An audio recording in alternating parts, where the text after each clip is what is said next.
The project that we were doing was developing a water filtration system. And you can go online and you can Google all day a step-by-step project from any science site. And they'll say, put the rocks in, and then put in this, and then put in that. And you could follow it step by step.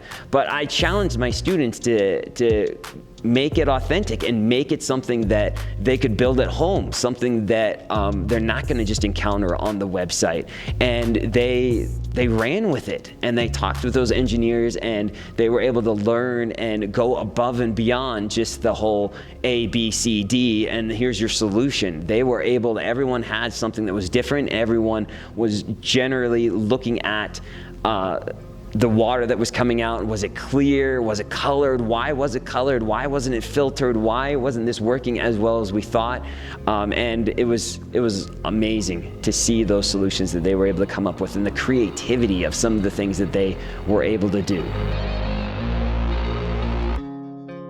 It's really hard to be able to have the students, especially on a junior high level, to be able to have effective group projects.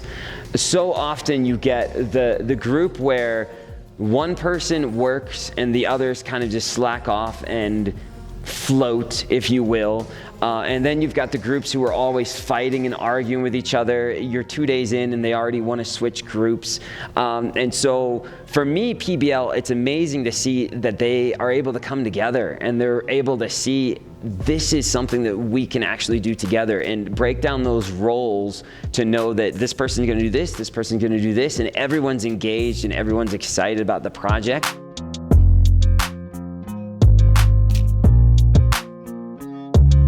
It really helps the students to become engaged even better. CTE as a whole is really hands-on, and it's amazing to see the students and what it is that they're able to create and come up with on just regular lessons. But when you have a PBL and you bring in someone outside of the classroom, to see the students engaging with that expert and seeing that, hey, this is something that people can actually use in the real world. This isn't some project that I'm doing just for the grade that's going to go in the trash can, or I'm going to show my parents when I get home and then never think of it again. It could be used in households to prepare for emergency situations. And I really love to see the students really take that learning and internalize it and make it their own. And it's more than just getting the grade, passing the project. It's we're going to really dive deep and do this well because we can see how this can be used.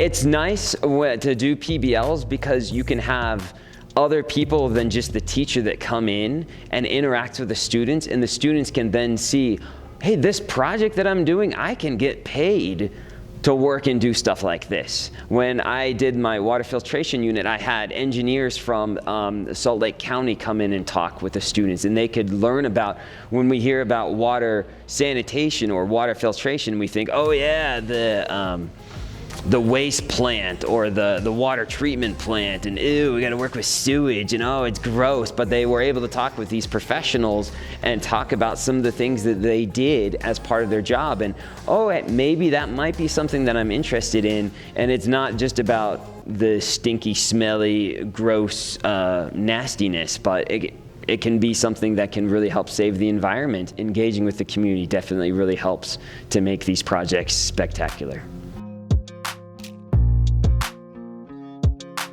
To see authentic learning in my PBL experience, I had this moment of realization.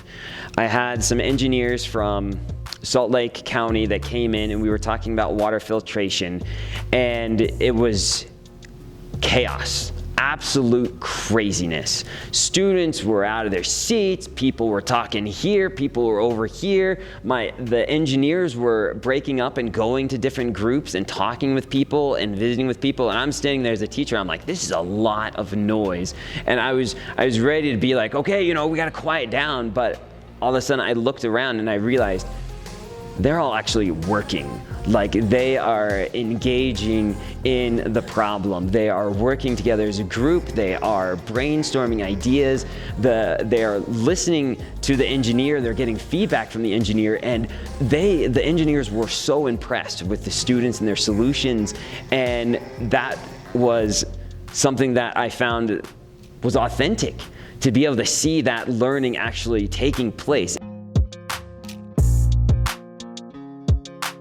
I am definitely a believer in PBL, and I'm a believer in getting the students to think beyond the classroom.